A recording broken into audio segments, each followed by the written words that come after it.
Before we ever understood America by living it, we understood it by watching it. We learned about diners and drive-ins from Happy Days. We learned about picture-perfect suburban families from the Brady Bunch. We learned how to speak, joke, argue, hug as an American before we even fully experience it ourselves. Television became our cultural translator. We imagined America as something polished and simple, where problems were wrapped up neatly before credits rolled. But outside, we were balancing two languages, two sets of expectations, and two different versions of American life. Today, we are channeling America as an Arab American growing up in Jersey City in the 70s. Rabbit ears and tube TVs, watching his favorite shows, understanding America before experiencing its reality. Today, we thought to do a fun episode and filled with a lot of fun and nostalgic memories of our favorite American TV shows in the 70s and how it shaped our view of life in the US of A. So, without further ado, I would like you guys to welcome Dr. Ihab Abdahim. Welcome to Chatting with Slava the Jordanian. I'm your host, STJ. So me and Ihab were talking about a episode topic that both of us would enjoy. And one of the topics we are constantly reminiscing upon memories, experiences, what America meant for us. Now, remember, I was born and raised in Saudi Arabia. I came when I was 19 years old in 1988, and Ihab came from Egypt when he was 2 years old. So to me, as an immigrant, first generation immigrant, adult, Ihab is like the newborn, because he really did not have a whole lot of memory, nostalgic memory of Egypt as much as he has here in the United States. So thank you, Ihab, for coming on again. And I hope you are going to enjoy it as much as we enjoyed writing this and creating this episode. So the 70s shows, I guess let's start with the question of if you could share a vivid memory that is tied to a specific show you used to watch in the 70s. Now, you're born in 1968. Let me just set the stage up for our audience. And your mom worked during the day, right? And your dad sometimes worked night shift too. So most of your TV show watching was with your mom. Is that correct? Yes. Okay. All right. So what is your first vivid memory of a show that you would like to share with us? So typically, the shows, thank you for having me, by the way. I just want to just give a pretext to everything before we start going into the shows. Back in the 70s, when you sat down and you watched a show, it's not like now where you have, you can watch it on demand. You can watch it live if you want, but most people watch things on demand. So even shows on ABC, NBC, CBS, the typical channels we had available back in the 70s, because again, you only had NBC, ABC, CBS, and I believe PBS. I don't think Fox came into play till the 80s, I believe. So those four channels, and the three main ones, ABC, NBC, CBS, those are the ones with all the shows on it. You had to watch it live, or you'd watch a rerun. the only way to watch a new episode, you have to sit down at 8 o'clock at night and sit there and watch it. You have to watch all the commercials. You can't go through the commercials. You can't fast forward. And it was usually a kind of a family event. It wasn't like, one person sat down and watched like Cheers or Seinfeld by themselves. This was like a whole family getting together to watch. And the shows that I remember first were Happy Days and the spinoff Laverne and Shirley. Those are the first ones that were memorable to me. And I watched them, and they were back to back. One was, I believe, at 8 o'clock. I think that was Happy Days. I think Laverne and Shirley was the spinoff, and I think it started a couple of years later, but that was like, I think on at 8:30 or 9. So it came on after Happy Days. But those are the two shows where Happy Days was, I kind of linked that. And again, I watched all those shows with my mom. So, and it was in the evening. So Happy Days was linked to me growing up in Jersey City, where you watch a show that kind of everything was perfect. Everybody was like they had the perfect family. It was, I think everybody on it was pretty much everybody's white. So, I think that was the show there. And I think Laverne and Shirley was the same thing. But, Happy Days showed you the dynamics in school. And I believe they were all in high school at the time, and I wasn't in high school, but you got to see like, the Fonz, who, was Henry Winkler was the actor, and, how he interacted with, he was this cool guy. I mean, he wasn't in high school at all, but he was a little bit older than the high school group. And he originally was like, didn't connect with this crowd, but all of a sudden, over you watch the episodes and the seasons, he starts to get integrated into the Cunningham family on the show, which was really neat. And he was there and backed Richie Cunningham if he got into trouble. Potsy got into trouble was another character, and those are they'd have if somebody was gonna like fight Richie Cunningham, he'd be there for them. And he was this guy you did not expect him to be friends with these, I would call them nerds or whatever, so that was something when I went to school, there were these people that were, cool people. You have people that were like really into school and, you called them nerds back then, but, they were just very, really scholastic, basically. And so that was the big thing. And it wasn't the same when you went to school. It wasn't like that, but you had that ideal, show that gave you this feeling like, wow, this could really happen. But in reality, it's a lot harder for that to happen in Jersey City. There was, some racial tension, obviously, because you just came off of segregation, where it was abolished in the mid 60s, I believe. So in the mid 70s, late 70s, you still had that race, that racism was still there in Jersey City. And this show did not address it, but there are some shows we'll talk about in a little bit that did address that, and comedies and things. So, and it made it a way where everybody could connect from all sides, all races. So yeah, that was the one show. And then the spinoff, Laverne and Shirley, the two, Laverne and Shirley, went to Milwaukee and started working at a beer bottling factory, a brewery. And they had some neighbors, Lenny and Squiggy, and that was more of an adult interaction versus the high school kids. So that was kind of my starting point for these shows. It was those, and I want to say those were like Tuesday night shows. I can't remember exactly when they were on, but I think it was Tuesday night. But yeah, they were hit shows. I believe Happy Days lasted, I want to say 10 seasons.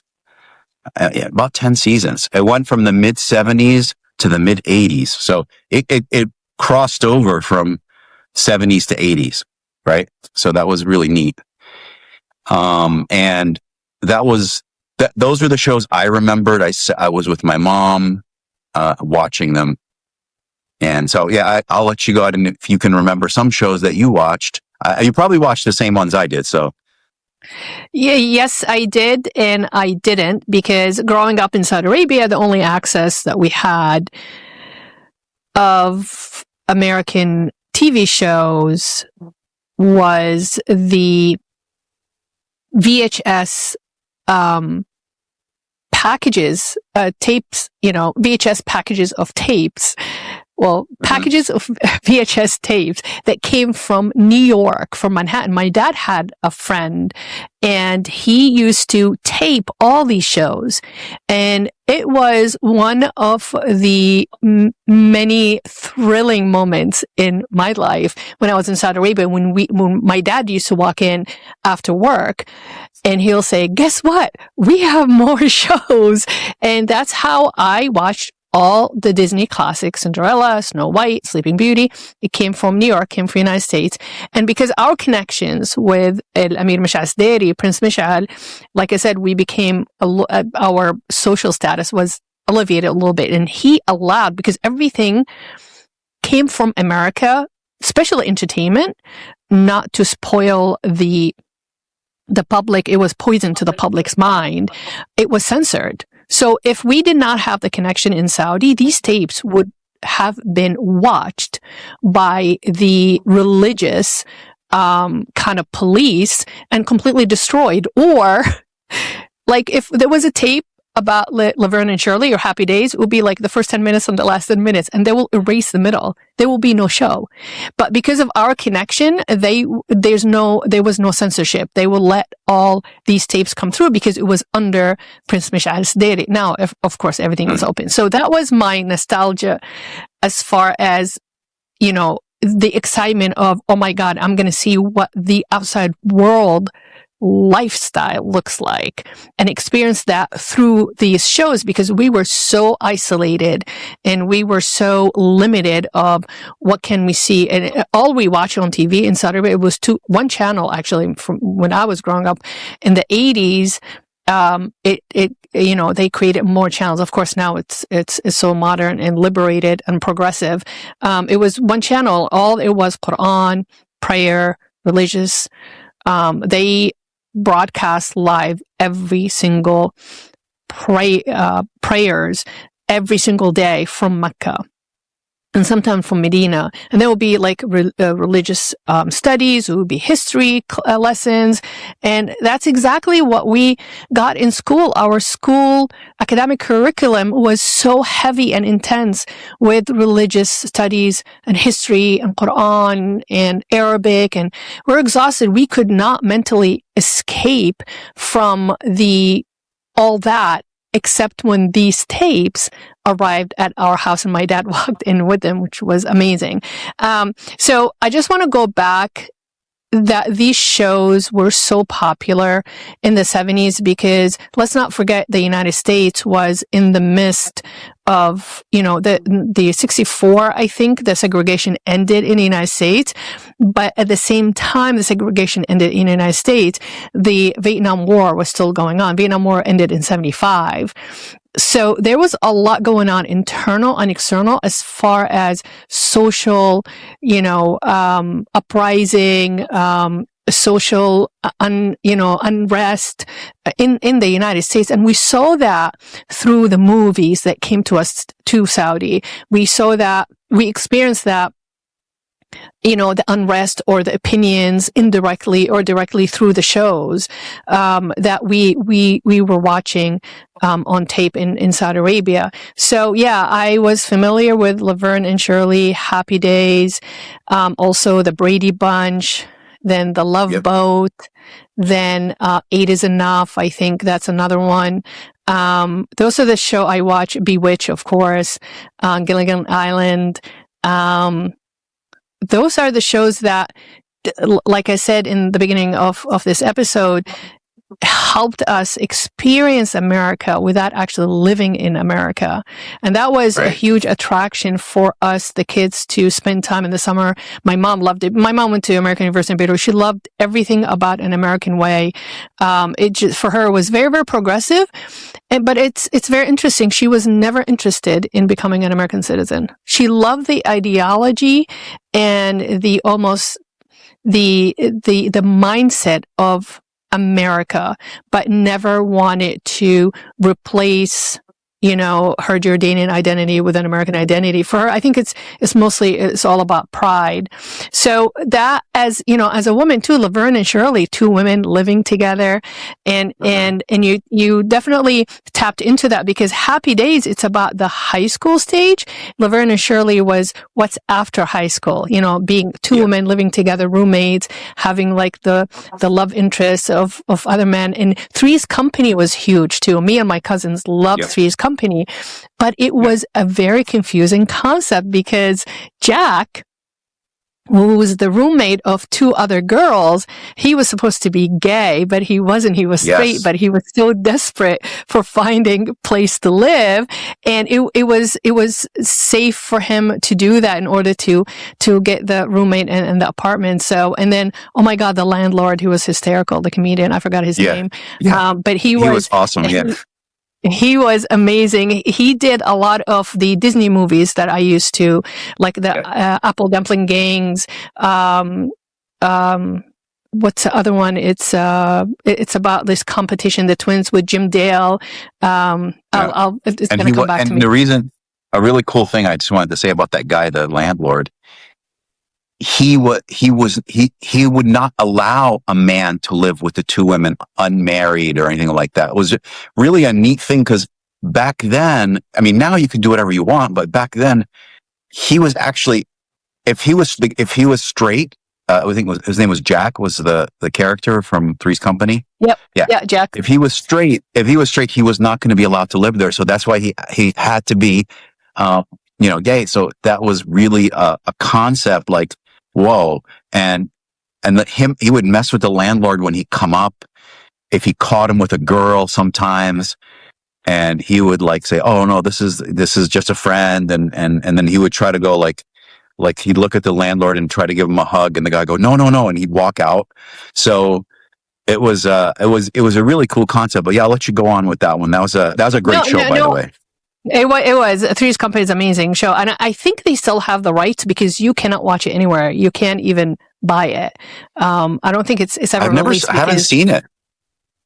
No. I searched on Hulu and Prime and Netflix. Yeah. Nobody has it. It's just, that's how popular that show was, that nobody, I think they're still holding on, onto the rights. But think about it, with Three's Company, me watching this in Saudi Arabia, thinking it's like, oh, the United States have the same belief system about unmarried people living together.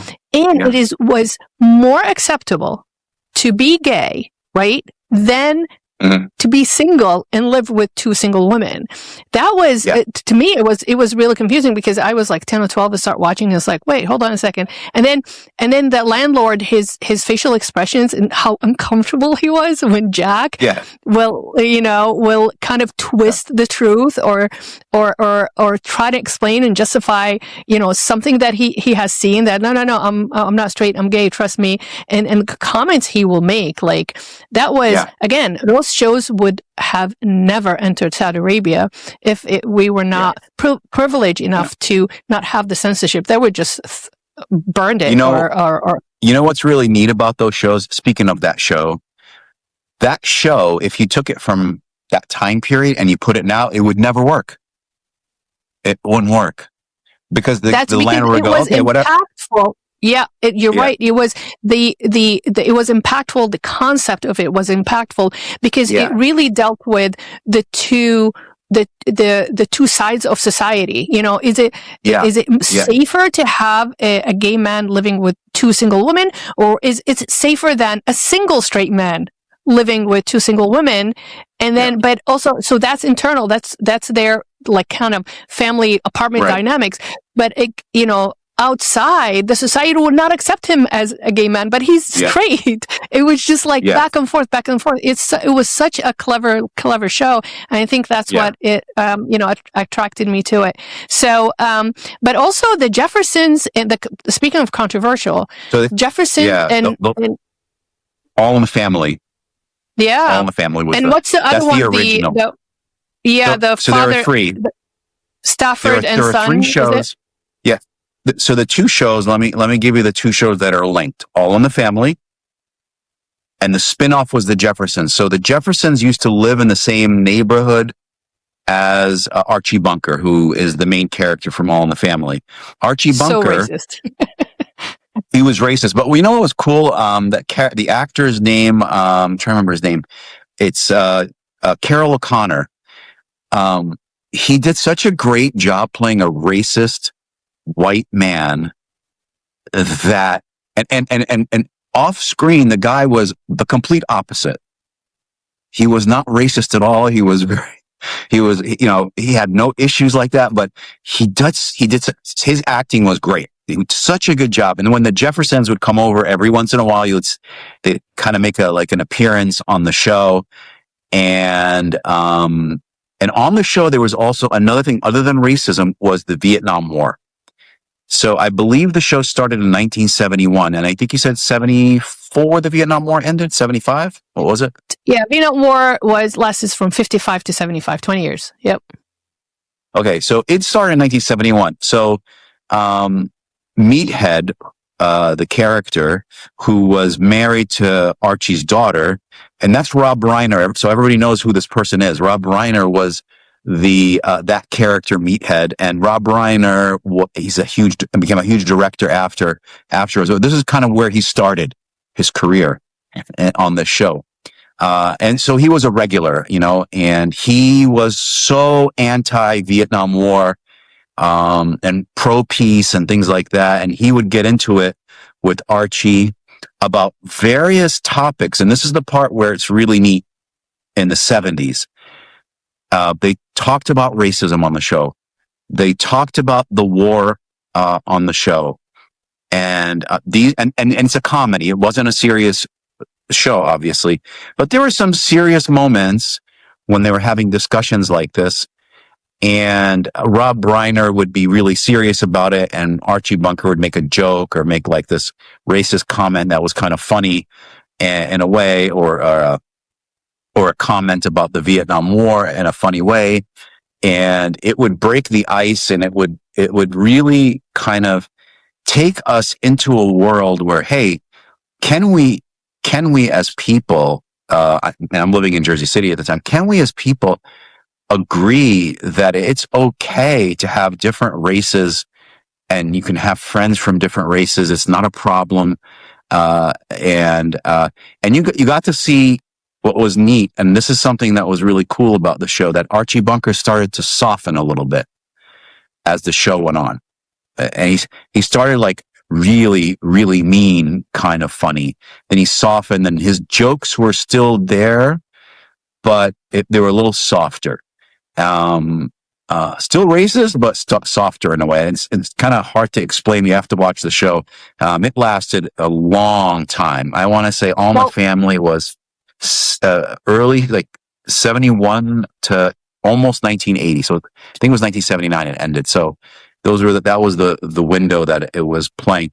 And then the Jeffersons, who were on the show, they owned, I believe, dry cleaners. And he got and they started, he started opening up more and more dry cleaners. And then he, kind of moved out of that area and moved into New York City on the East Side. Right. And this is a new concept too, right? A more affluent Black family just getting, kind of, I believe they had a maid on the show as well, if I remember correctly, on the Jeffersons. It was a Black maid. She was awesome, but everybody was great on the show. But yeah, that's a very new concept back then, where again, we're coming off segregation and there's still racism. How can we have some fun and really break down the walls and the barriers, of racism, of, pro and anti-war and just the things that are going on. So don't forget also Watergate was happening with Nixon. Yeah. And there's Right. the other shows, like you were going to say, The Junkyard, Sanford and Son. That wasn't linked to All in the Family or Jeffersons, but another show that was, I want to say Red Fox was the main character, and he had a son.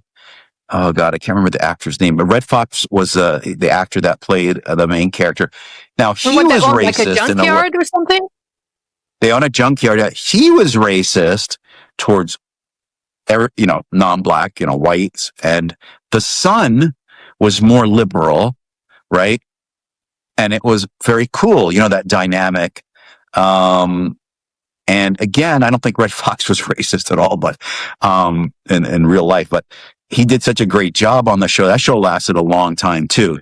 But and then I want to say this is kind of cool. All in the Family had 7 spinoffs. 7. Okay. This, one being The Jeffersons, and the other one being a show called Maude, which I watched here and there. I don't know if you ever remember Maude, Slava. It didn't last that long. Yeah, it lasted about, 5 years or so, Maude. Yeah. But that was a spinoff, I believe. I want to remember if it's All in the Family or a spinoff of The Jeffersons. But from Maude, a spinoff from that came Good Times. I don't know if you remember Good Times with J.J. Walker. He was the tall, skinny actor, very funny comedian, very goofy. Very goofy. Now, Maude's maid was his mom on all Good Times. So when she left Maude and they moved to they were living in the projects, and not Maude, but the Good Times, the family from Good Times. No, Good Times. Good Times. Jeffersons moved to the East Side in New York, in Manhattan. They moved to a luxury Manhattan apartment. It's Good Times that were living, the group that were living, J.J. Walker, and the whole family were living there. And that was it was a spinoff of a spinoff from All in the Family. So that's a Good Times, which was another one of my favorites. I used to watch that too. So those, and then they had Archie Bunker's Place, which was not really a spinoff, was more of a continuation of All in the Family. So yeah. But don't forget also. I don't know if you remember these. No, I do. Don't forget All in the Family. Also, the sexist remarks from Archie Bunker towards. Oh yeah! Oh my God! Yes. How suppressed his wife role was. Like, she had no opinion. Yeah. She had no. He disregarded what she thought. He disregarded, and so many times she would cry, and they fought. During the episode, and then they will sit together and she'll play the piano. He was so mean to her. So let's go back to. But when she cried, I remember when she cried. I want to say this one thing. I remember when she used to cry, he used to soften and feel bad, and used to, there were times he actually would apologize because he'd see that he hurt her pretty badly. So, but yeah, he would be very mean to her, just like he was to his son-in-law. Yeah. So it's as if like he had in public, he had to put the facade that I'm the man, I'm in control, I'm the lead. And then behind the scene, like when his wife would cry, they will she'll play the piano, and he'll be really softy and lovey. Or when she cries, he'll apologize. Or when his daughter yells at him about, civil rights and liberty and love, not war, he'll be like, because that's his daughter, right? The new generation. So now, I did not live in the United States while I was watching these controversial shows for its time, or for that time. What was your, just your mindset, how these 70s shows that shaped your idea about what's going on in America outside your home? Like you watch these shows, I'm sure you compared data, right? You compared like what you learned on the show and what's the reality. How different or how similar it was from your experience? It wasn't similar. So you had racism, obviously, on these shows like All in the Family, things like that. But when you go to school, the racism is, it's just in the air. It's there. There was no joking about it. You rarely saw, black kids hanging out with white kids, Hispanic hanging out with, it was all segregated. So everybody was in their own groups, I was the only one, and if I remember correctly, myself at least, and this is a long time ago, I was able to cross over. So I had Asian friends, I had Hispanic friends, I had black friends, I had white friends. And that's because in my school, the people didn't know how to label me, right? How do you label me? My skin is not very dark. I am from Africa, but nobody understood that, right? Nobody knew where Egypt was, right? Egypt, like you tell somebody Egypt, in their minds, you're in Europe or something, whatever the heck they were thinking, these kids. So they couldn't connect Egypt with Africa. Africa being, oh, you could be, black because you're from Africa, right? But that's not always the case. There's people that are white from Africa. So it's not, it's not like it's a like a hard and fast rule that if you're in Africa, you're black. This doesn't work that way. Northern Egypt is lighter skinned than southern Egypt as you get close to Sudan and Nubia, but again, Egypt is very integrated and there's no segregation or racism or anything like that. But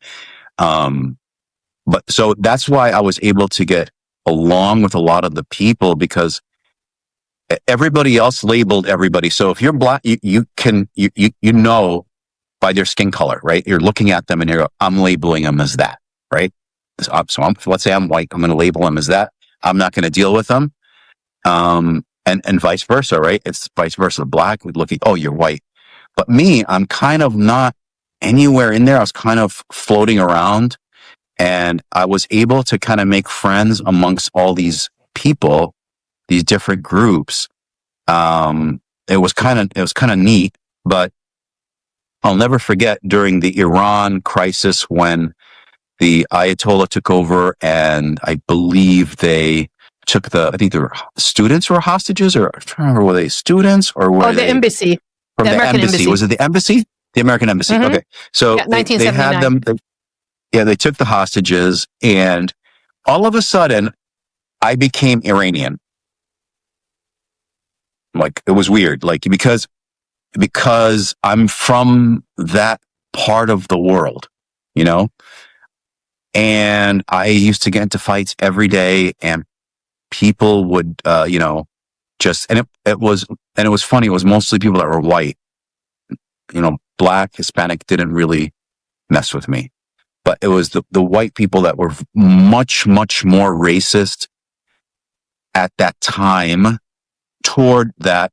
And they thought that because I was Egyptian, somehow I was connected to the Iranians, which were Persians, which were, again, Iran is in Asia. So again, a different continent, which nobody understood.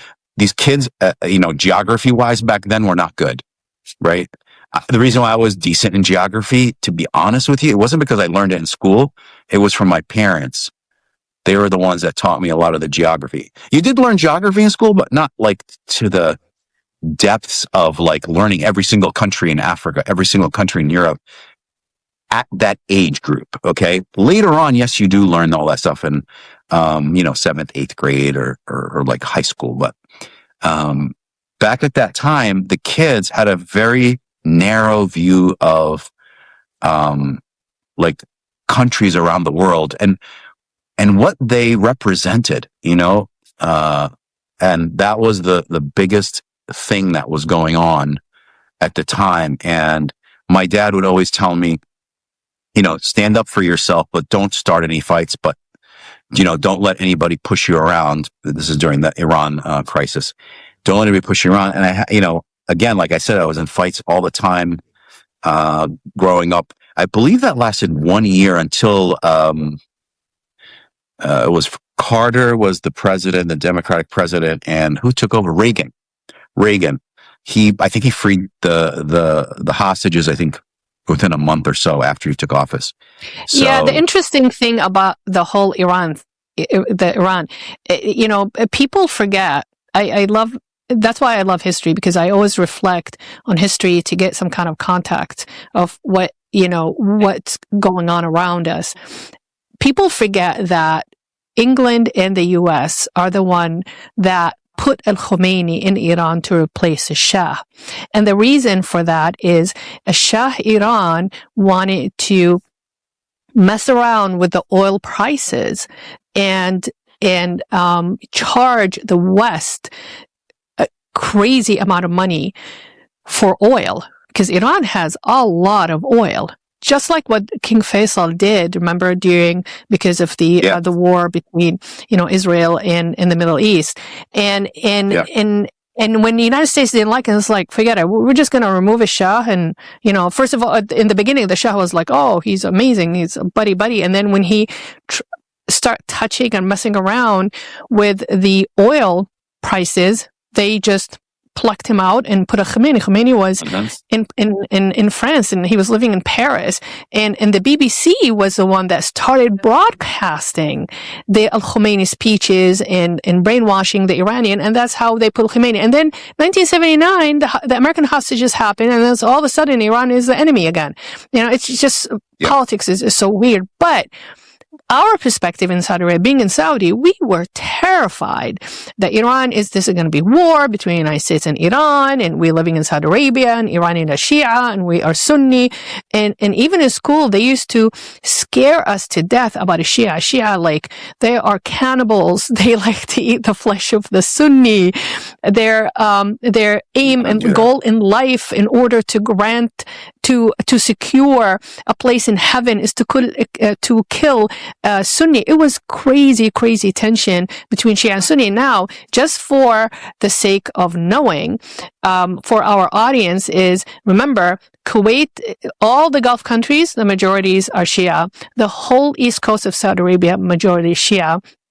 So there was that tension. It's like, okay, is it gonna boil over? Is it just like, Saudi Arabia is gonna lose control of the holy places? Is it gonna be war? It was very, very, very tense time. But going back to those TV shows, Ihab, did you going to school and dealing with these events and these circumstances? Of course, your dad was a great help teaching you how to manage yourself and how to deal with these situations. Did you learn anything from these shows that you had to embrace, as to be like you said, you were in limbo, you were too Arab to be American and too American to be Arab, you were between the both worlds. What did you learn from these shows that helped you really, just cope, with everything that's around you in school? I remember the stories that you told me, just walking from school to home, and kids trying to take your watch, or stuff like that, or making racist remarks. There was, I would say these shows were there to teach people tolerance. That's what these shows were for, tolerance between the different races. And they did it in a way, very, with comedy. And I remember when I watched the show, I'd watch it with my mom and stuff. All the shows I'd watch with my mom. I go to school and we talk about these shows. You talked about, Archie Bunker and things like that. And you started seeing people just kind of like get this, like, whoa, Archie's like, he's a white male, he's racist, but, he's starting to really kind of soften a little bit. And some people that were really hardcore racist just did not accept that softening. They just thought he was racist no matter what. But other people saw that this guy was, Archie Bunker was kind of, the character was getting, as the seasons went on, he became more tolerant. So that's what I believe TV is for. If you look at TV throughout time, it tries to bring in the social economic issues of that time, right? So, the 70s was kind of, and into the 80s was racism a little bit, and war, and things like that, and anti-war. And, we did as kids, again, we're very young kids, so you can't really have these really intellectual conversations about what was going on. You just saw that this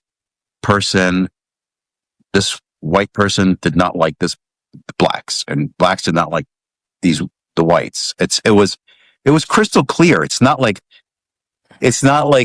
racism now, to be honest with you. I'll tell you, racism now is a little bit wild because, I always say racism has kind of gotten better. It's gotten better since the 70s. But I still think there is racism, but the kind of racism is like, if the in your face racism, I'm good with. I get it. That's fine. You capture that and you get that from that person. It's fine. It's the racism where people hide it and they act like they're not racist, but they are. So they want to show their outside shell and everybody to see them as not racist, but they do things that are racist. So, that's the confusing thing now for me. Like, to be honest with you, I liked it when it was clear cut. It was in your face. I know who's racist. I know who's not. You just don't deal with whomever is racist towards you, and that's it. And back then you're hoping things get better, and they did. But now it got better to a point where people now have to hide it because you cannot talk about it. Because if you said, "Oh yeah, I hate black people," or "I hate white people," or whatever, then you're going to get into this whole conversation. You got social media, and everybody's going to get, you're just going to get really into some big trouble, especially if you're like a movie star, a politician, a singer. It doesn't matter. Anybody big like that who's racist has to hide that racism and can never ever say something racist. It's happened with several movies that have made a racist remark. The gentleman that played, what's his name, Kramer, and on Seinfeld, something Richards. Richards, yeah. Yeah. So Seinfeld was over. He was David doing stand-up. Richards? Something like that. Something like that. Yeah. So he got up. He was doing stand-up after Seinfeld, and there was a black gentleman just kind of wouldn't stop messing with him in the show, and he turned around. He made a very racist comment, and he got canceled. He cannot. So now here's the thing. I don't know if he did it like kind of, maybe he's not racist, but he made a racist comment. I don't know the exact thing about his background, and I didn't follow that, but that kind of thing really canceled him. And Jerry Seinfeld really tried his best to back him and try to bring him back into like comedy. And it's tough for him now. I don't know if he has made anything since then, but that's what I'm talking about, where if somebody says something, I think they're videotaping him. It went on social media. It was like all over the place. Right. But, back in the day, a comedian makes a comment, let's say, and makes a racist comment. If they're not rolling cameras at all in there, nobody has a phone back then to videotape, nobody, it wasn't like that. You have to take somebody's word. Like, oh, I heard this guy say this racist thing. But, other than that, if it's not on tape, it's just all hearsay and word of mouth. But now, with social media, it is anybody that says anything racist, which, again, I'm against all that racism, but it gets out there and ruins whose ever career. that are the people that are racist. So, or maybe not racist, they made a racist comment. So that's kind of the thing, you know. But that's a different world we live in now. No, yeah, social media, everything goes viral. You have to be really careful. People like to tape other people, as we know. Yeah. They're not shy of like, well, I'm going to tape. It's illegal. You can't just, tape people because they want to, it's all about gaslighting, right? Because gaslighting makes you famous on social media. It's all about how many clicks you get. It's like, ooh, you uncovered that person. Oh, you just trapped that person. Oh, you did this and did that. It's all about like fame. Regardless, they don't care what kind of attention they get. Good attention or bad attention, as long as they're getting attention, that's how they feel good about themselves. But you made a really good point about the older generation. At least they have a position, I don't, of course, racism is a horrible thing. It's a lot less of it now because people cannot speak their mind because they will be gaslighted, they'll be exposed, everything will go viral. Things move really, really, really fast. But back then, that part of society and culture that lacked social media, I think people were more courageous to say, this is what I feel, and that's where I stand. And, like you said, it's in your face. Take it or leave it. If you don't like it, just don't talk to me. I do watch a lot of YouTubers, they're all about free speech, and that's my opinion. And they will tell you in the beginning of the episode, if you don't like what I say, don't watch. Skip. But the problem with the new generation, they want to have presence and they want to exist in the space and have their opinion, but it's not allowed. You're not allowed for your opinion, but it's okay for them to push themselves themselves in your space, to have the opinion, to go against you, gaslight you, criticize you. But that's okay. It's always, I'm okay, but you're not okay. So, my last question to you, where are your parents in that? Was your dad worried? It's like, Ihab, don't watch these shows because you're learning bad things. No. So the shows were like a parody, were like comedy about racism, and it was not showing like, oh man, racism's okay. It's showing that the shows like All in the Family with Archie Bunker and so on, and Meathead on the show, Rob Reiner, he was that dynamic, that family dynamic with respect to racism was, they made jokes about it, but in a way that, hey, you gotta be tolerant of people. They were trying to push that message. There was a message behind the joke, right? It's not a joke, make fun of, this person or that person. There was always a message. Like when he mistreated his wife, there was a message, right? Like he was being a jerk to her. And there were times, most of the time she was okay. She let it go, but there were times she was very hurt by something and she would cry, and he would actually start thinking, oh my God, I did something wrong. And he would feel bad and apologize to her. Right. And that was the thing where you learned like tolerance, like, oh, he's learning from his mistakes, right? And learning from those things that happened to him on the show. And the show was very well written, very, very, very well written. I would say intellectual comedy. It wasn't like a stupid comedy where like the jokes were dumb and, it was a physical comedy show or anything like that. Slap comedy. It wasn't slapstick. It was such good comedy, very sharp, very intelligent, and very to the point of the times that we lived in during that time. So that was kind of what we got from the show. My mom was there and she watched it, and if it was something bad, she would never have let me watch it. And I believe my dad watched some of the shows with us, so it didn't bother him much. Like, there was a very big show about the Korean War. It's called MASH. Amazing show. Oh my God. It was a comedy drama kind of show, and it had people in the Korean War fighting together from, different parts of the world. It wasn't like all white people or anything like that, but it had a mix of people that were fighting, and that's MASH was I think it was Mobile Army's hospital, something hospital. So it was a hospital there in Korea where they'd bring the injured soldiers, and the comedy along with the drama was. I mean, I think it won many awards, but it was such a good show that it really brought to the forefront how to handle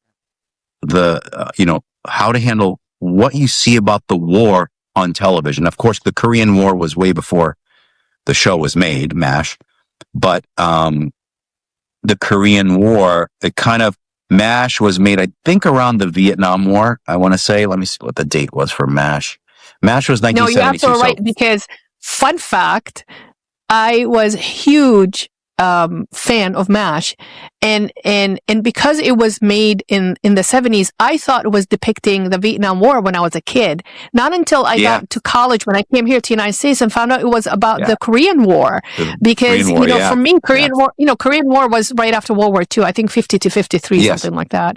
And then 55, the Vietnam War started. So my generation, for me, my mindset is like, you have the American comedy and all that. It must be about the Vietnam War, because that's the war that we heard about. My generation just consumed us, the Vietnam War, love not war, love not war.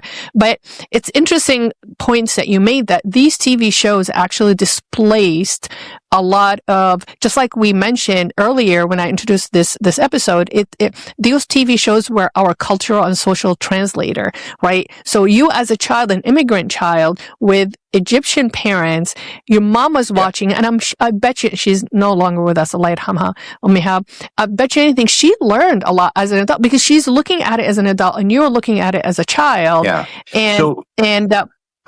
And it's a social displacement of certain situation. And you, as an audience, you're saying like, "Oh, that was wrong. Oh, that was mean. Oh, that was not nice. I'm not going to do that." And you learn those things and go apply it on the actual real situation outside of the home. But go ahead, you can come in.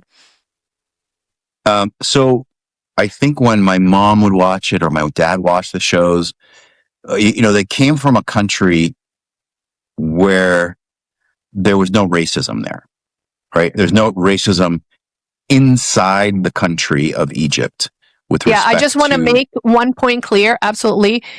We are, as Arabs, we are colorblind. We don't see color. When I came here to the United States, I was shocked. How much the society emphasized color. I mean, learning about it in history, it's okay, but at the end of segregation, 1964, I mean, slavery was abolished over 1,400 years ago within the Arab, with Rasul alayhi salatu wasalam Muhammad. So, in the Arab world, Yeah, we are completely colorblind, but go ahead. Yeah, so when we got here, I'm sure my dad, before coming, had heard about racism and stuff here and stuff. So when we got here, you kind of, boom, it hits you in the face.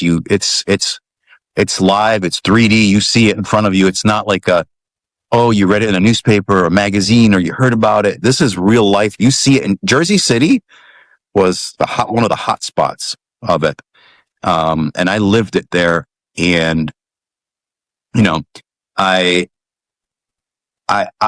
stayed out of it. My dad told me, don't get involved with this, with the racism. It's not anything that has to do with us, because we're from Egypt. We're not racist. This is something that's a U.S. thing, that is something that they're dealing with since slavery. So it's something that it's still going on. Right? It's still going on now. It's wild. And slavery was abolished, about 100 during Lincoln, right? Abe Lincoln, what year was that? Was it that's after the Civil War, you mean? Yeah, like late 1800s, right? about. Yeah, Would you say? 1863. I think your Civil War ended 63, 65. Yeah. So right around Something like there that. was the, Yeah. you abolish slavery, but you still have the That's KKK later. racism. Yeah, it didn't go away. Like these kinds of things that are ingrained and entrenched in the fabric of the United States, right? Very hard to get rid of. Very hard to get rid of in like a light switch. People think it's a light switch. Like they're going to abolish slavery. Abe Lincoln abolished it. It doesn't matter. You abolish, okay, fine. You abolish slavery. You're still going to have racists. You're still going to have people, white people thinking, they can kill black people, and they would still lynch them. There was the KKK. That kind of stuff went on still after abolishing slavery. It didn't go away. It just morphed into something else, right? That's a good point, because you guys are in the Northeast. Can you imagine what was going on in the South? Oh, the South. I lived in the Northeast. You're right. I lived in Jersey City, and I saw the racism here. Down South, it was probably way worse. Because remember, the North is Uniontown, right? Unions are the ones who, won the war and liberated the slaves and abolished slavery. So, and that's New Jersey, New York. I mean, those are democratic states. Do you know what I'm saying? And it was still going on. Can you imagine with the red states and down south in the 70s? But that's just, I can't even imagine, Ihab. I'll tell you a story. I want to tell you one last story before I forget this story. Speaking of this whole thing in the South, we were driving down, my parents and I want to say 80, 81, 82, something like that. Right around there. Again, you remember when segregation ended, right? Mid-60s, right? This is only about 15 years later. We're going down to Disney. We're driving, right? We didn't have the money to fly or anything, so we drove. And as we're driving down, I want to say we stopped in South Carolina to go eat. So we pull off the highway. We pull into this town. I don't remember the town. It was a small town. We go into this restaurant/diner. We sit down, and I'm sitting there, and my dad asked for menus. We get menus, and everybody in there was white. Okay, and my dad goes, he asks, we're sitting there. We've been there about 15 minutes, waiting for somebody to come and take our order. And nobody took our order. And my dad goes to the one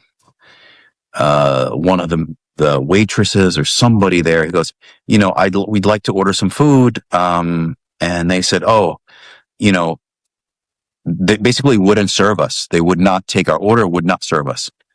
And my dad was really upset. And I looked at my dad, and he was very angry because, he's thinking in his head, I'm in the United States, and why can I not be served in a restaurant there's no more segregation, right? So you should be served. And he got so angry. And I looked at him and I saw how angry he was. I go, is everything okay? I didn't know the exact thing that was happening. He goes, yalla, let's go. Meaning in Arabic, yalla, let's go, let's get out of here. And he was pretty upset. And my mom's like, and I'm like, what's going on? And my dad looked at me like this angry face. And my mom goes, come on, let's go. Don't worry about it. We get in the car and we drive to McDonald's. I don't know, like a couple of miles away. Go in. Guess what? We get served, right? Right? Because it's corporate. You can't have that. They could still be racist, the people working there, but they have to serve you. They're forced. Via corporate, right? Okay.